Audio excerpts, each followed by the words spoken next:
Thank you, everybody. I also wanted to welcome you to the world of ink, Reese's and ours, different ways of using ink. And my works reflect on my inspirations and my loves, and I'd like to share a few of these with you right now. So first is Chinese brush painting or brushwork, and that's exemplified by these flower patterns over here, by the symbiosis, by my innocent fish, and all the way down to dewdrop in over there. That's ancient Chinese brushwork, and it's an ancient discipline, art form. It goes back to the 3rd century BC, and underlying the apparent simplicity, the harmony, and the aura of serenity is another ancient philosophy of Chinese, and that is that man is one among innumerable orders of beings in the universe. So a composition, ancient Chinese composition, actually should embody this and communicate this spirit of life. So the ultimate goal is to express this, to capture this feeling through your brushwork. So the brushwork has, if you look at it, the brushwork has a flowing, rhythmic movement to it in every single brushstroke here. And that's how it is captured, that philosophy. And the brushwork, in addition to being flowing and has a rhythmic movement, you achieve that by the technique that you use. So, for instance, you can see the fluidity here, but if you take, for instance, just one petal over here that has orange and red and yellow and black in it, you don't put them on sequentially with different strokes. You load one brush with yellow and orange and red and black at the very tip and different angles around the brush, and in one single brush stroke. During the duration of that brushstroke and within that one brushstroke, by the pressure and the speed with which you move it and rotate it, creates this petal over here. And that's how they fuse with each other, the colors, the texture, and the expressiveness of it. So that's very, very unique to this brush painting and the philosophy under the brush painting. I want to tell you a little bit about the materials that I use, because that's gives rise to the quality and the expressiveness of this. So the paper that we use is so-called rice paper that we all know, but it's a misnomer. It actually comes from hemp, from mulberry, etc. And the paper that I use for all of these brush paintings it's called Shuan paper. It's totally untreated. It has no sizing on it, no glue, no alum, nothing on the surface. So that makes the paper extremely absorptive. So the finest touch, as soon as you touch it, it spreads. That's both an asset and a liability. So you can imagine that you have to get good control, but it also allows it to be expressive, just like these petals. As I go, it spreads, but only so far. And so that gives you that expressive quality of it. So the other thing before I go on, the paper, as I said, was invented late, maybe 100 AD. And before I go any further, I just want to say that when I get the paper and I put it down, there is nothing on the paper. It is virgin. It has nothing on it. There's no sketching on it. There's no outlining anything. There's no making a draft that you then paint on top of. No guidelines, nothing. There is no intermediary. What happens in brush painting is it has to go from your head to the paper, and that's it. So that's what gives it this character of kinetics, of dynamism, of expressiveness that you really, I think, cannot get from other art forms. So the other thing to note is, aside from the paper, is the ink. So the ink is a mixture of soot, which is burning red pine, plus ripe seed oil, and water, and bone glue, and perfume. And it gets made into a stick. So I brought you a stick just so you can see. This is the stick that it gets made into, all those ingredients. And the sticks themselves are beautiful and an art form in themselves. They have calligraphy and so on. But it's that mixture from the soot that is here. And then what I do is I grind this on an inkstone. And that is part of the meditative process that all of these paintings involve. Even making this is a meditative process that has to be just right.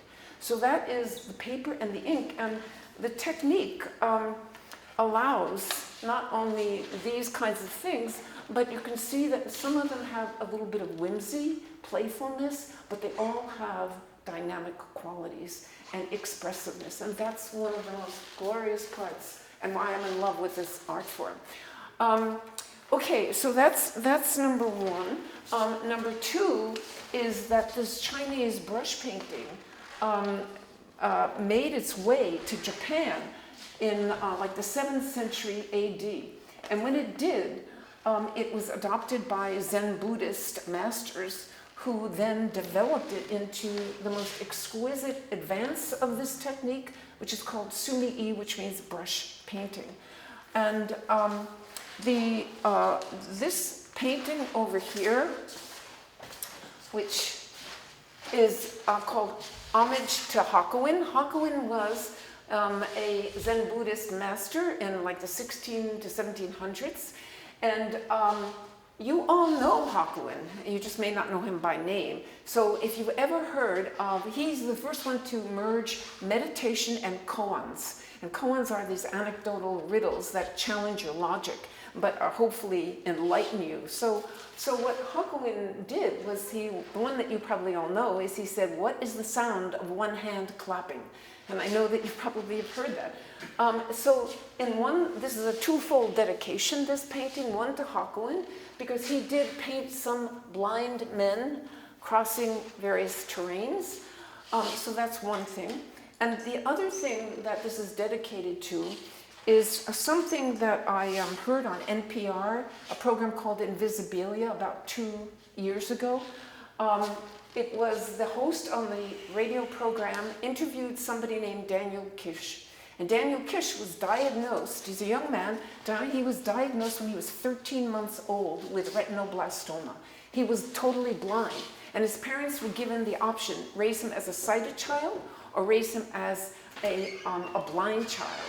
And what they did was they decided to raise him as a sighted child, which of course was very dangerous. He was in hospitals, he was, falling down off trees, bikes, etc. But nonetheless, what Daniel did from the time he was young was develop a way to see without eyes. And that is very consistent with Hakuin's koans. In other words, how do you see without eyes? And so it redefined that. What he did was he did the following. If you imagine that you're eating a piece of pizza and some of the cheese sticks to the roof of your mouth, to get that off, you will suck on that to get it off, and you will go to get that down. That's what Daniel did. He clicked, and when you click and do those sounds against a wall, against the air, the floor, upholstery, anything, it will come back to you in a different way. The way it comes back tells you what it bumped into. This is echolocation. Bats do this. And so this kid did this from the time he was very young. So this is meant to be dedicated to both of those events that I was exposed to. This is blind men seeing, crossing the terrain, and the multiple blind men are because we have sight by eyes, we have echolocation, we have balance that tells us about seeing, we have touch that tells us about, we have smell. There are many, many, many other ways by which blind men can see. So that's what this one is about. The third thing that I want to talk about is these pieces over here.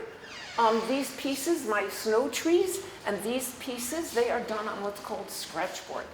And they are, I will describe what they are in a minute, but it was inspired, these two are inspired by the epic poem of Gilgamesh. And that epic poem of Gilgamesh predates Homer's Iliad, Homer's Odyssey, and the Bible. It goes back to like 2000 BC.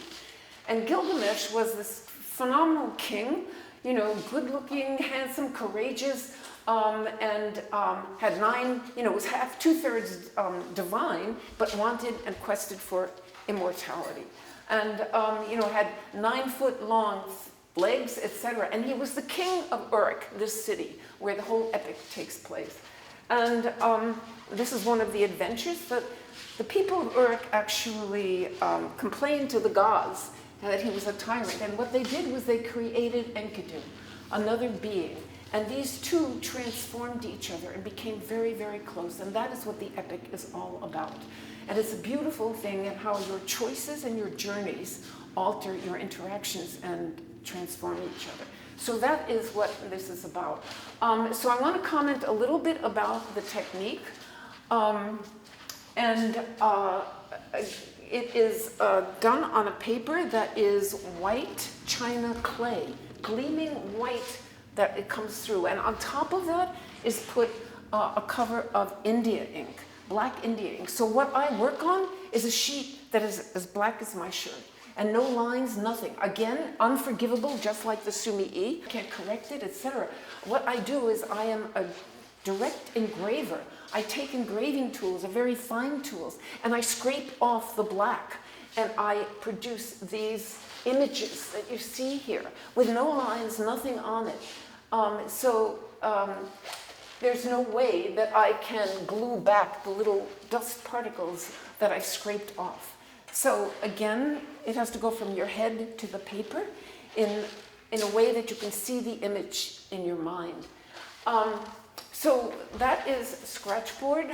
It was, I think, big in the 19th century in Britain and France, where there was a lot of publications going on, and people were reproducing things in print. And to do that, you have to shrink it down and hope that you can maintain the quality of it, which scratchboard could do because it's very fine lines and engraving. It hasn't been known as much now, but I predict that it's going to have a heyday, a rejuvenation, because graphic novels are proliferating. And for graphic novels, there's going to be a lot of reproducing, shrinking, and wanting the quality of the images for these whole graphic novels. So I predict that these are going to come back in full force. Okay, and so the final thing that I want to talk about is my triptych. So triptych, it means 3 layers or 3 different panels, or diptychs, two panels. And again, it harks back like to the Middle Ages when there were a lot of triptychs, diptychs, etc., depicting various scenes. And so mine is, most of these triptychs are narratives. They tell a story or a sequence of events, or they compare different facets of an event. Mine is a narrative. And it's the narrative, it is the triptych of my youth. So from the time I was very little, I was always this tall. And I was picked out in the schoolyard. I was towered above everyone, towered above my twin brother. My mom used to take us to a men's boy store, my brothers and me, and I never had a long sleeve shirt or long sleeve pants till I was grown up. And so this depicts the saga of my youth. So over here, you can see that I'm very tall, and you can see these little creatures down here who are looking up at me, straining their necks because I am too tall. And then as the years went on, that didn't help very much. I was still a lot taller than my high-heeled, stilted friends. And when I sat down, I was still too tall. And you can see that my little friends down here are still straining their necks to look up because I'm so tall, even when I'm sitting. So the third panel actually is referring to sleep, that great and democratic panacea that didn't comfort me at all because I always slept on a diagonal on my bed. And you can see that over here, my neck is wound around the headboard, my feet are slunked over the footboard, and so are my flapping wings. So here, the point is, even lying down, now I was too long. So a word about what I used here. The method and the technique is a little bit different from all the others. So the colors, all the colors that you see here were generated with mica powder. And mica powder is a natural mineral, muscovite, and it's in the quartz family. And it actually, I grind it up to make the pigment, and it is iridescent, it is, scintillating, and so I decided to use that for depicting the plight of a youth. And over here you can see these are gold. All of these are gold, pure gold, which is actually 22 karat gold that is ground, pounded very, very, very thin. And again, it harks back to medieval illuminated manuscripts. So that's what was used to do this. And I think that probably I will end with that right now because what I'm hoping is that we all learn to keep the iridescence and scintillating quality of our youth for our whole lives. What I found fascinating in what you were talking about was the meditative aspect of it as a meditator. And yet, that it's one brush stroke with one brush with 5 colors with no erasure and no outline. And I'm already like going from, is that really meditation or am I in high anxiety? Well, right. How do they move together? I think there's a distinction between complication, many factors, and meditation. And meditation can refer to a process. And a process can have any dwell time, right? So it doesn't mean, meditation does not mean that it has to have a short dwell time, meaning that I do something once and that is it. But meditation can be the entire process. So in one sense, many of the things we engage in are meditative because they are long processes that take time, patience, delayed gratification. And so I think that's embedded in here, but your point is good. But meditation can involve all the processing that you do is a kind of meditative form rather than a short dwell time. So I think that's how I would approach it, because many times half the meditation is in my head before I even sit down at the paper. So that is another way of meditating where you're constantly, focusing, recapitulating what's going on and around in your head. So I think there are those components of meditation all along the line. There's no way that I could generate any of these. Look at my innocence over here, my fish. I mean, the gentleness and all of that, I have to imagine that for a long time in my mind so that it then gets transmitted down to my hand, to the paper, to the brush. I would call that meditative because it is a process. So you said that you don't start off with any kind of pencil, it's all straight from the brush onto the paper. So I'm thinking about the challenge that would be in terms of making the composition balance, making it look like it's not all on one side, because that's what happens to me if I try to do anything like that. Right. So what's your method for making sure it's in balance?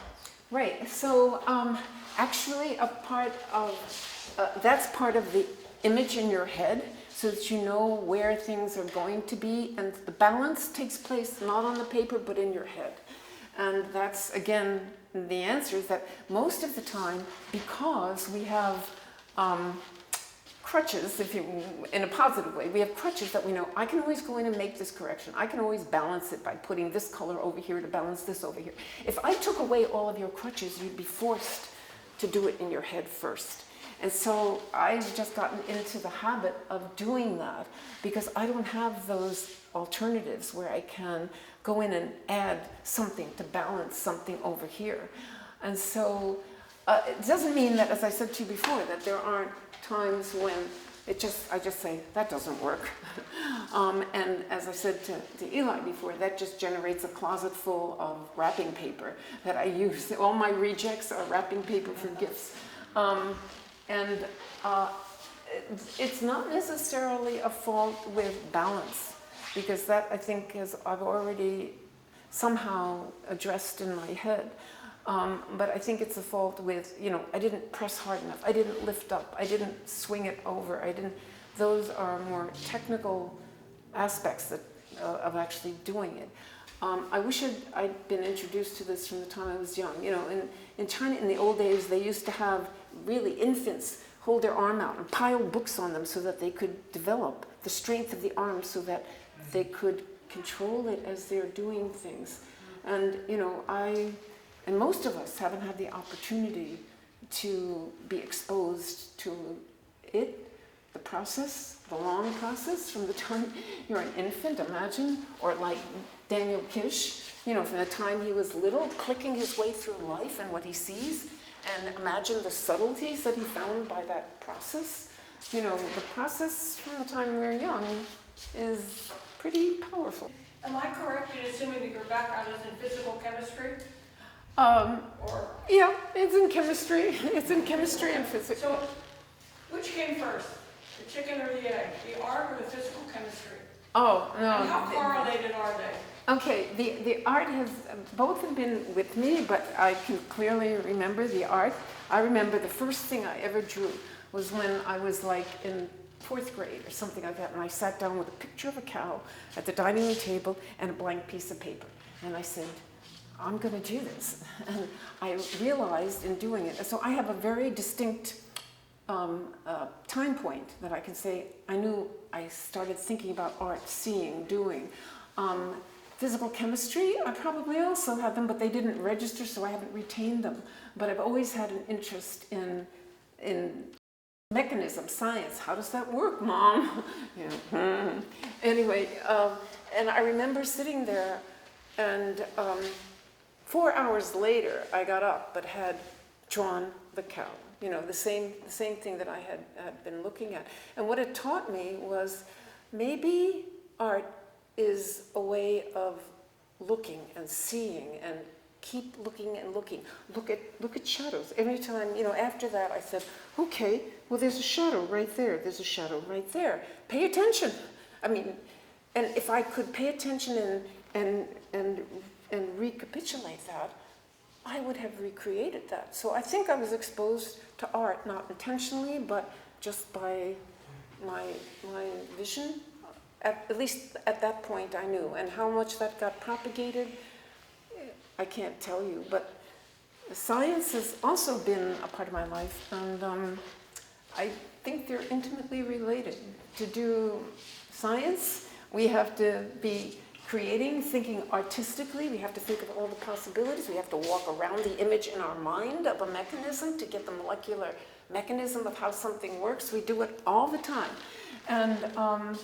And the reverse, a lot of what I'm thinking about has a lot of science. We may not call it science or put it in quotes, but they're very intimate, and hopefully we will eliminate that barrier between the two fields. Ellie? You start out with a concept, and you go, and you expect what that concept will look like at the end.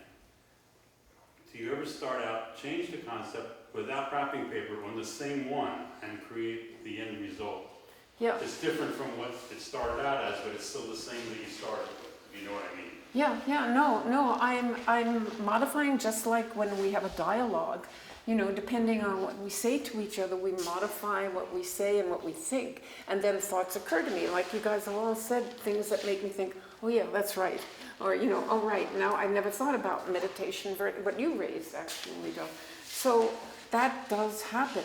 And that is something that I think is so permissive about this art form, because it's flexible, it's dynamic, it flows. That allows exactly what you're saying. So that happens to me often. And then I have to say, oh.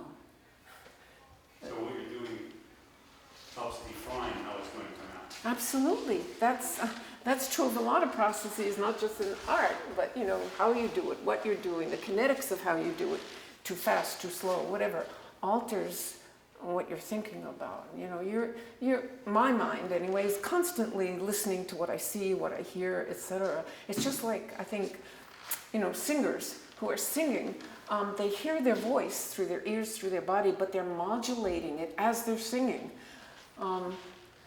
It's really a beautiful blessing if you can do that with a lot of things in your life. And I think art is no different. Even science is no different. You modulate on what you hear, see, and do. So, you know, dynamics is underrated and should be way higher. Is there, I always notice with, everyone's answering a lot of my questions already, but is there for as much meditative action there is in the mark, is there a way that you think about how much negative space to leave? I always notice that. How much space to leave and so on. Yes. I always feel like I notice that with Yes. brushwork or Japanese art is more what I'm familiar with. There's a lot of space. Right, right. And so you're totally right. There are a lot of things like, look at this, there's a lot of space. And I do that for the effect so that you feel this. If I just had a little snapshot of the fish and the little growth, it would be a totally different effect on all of you.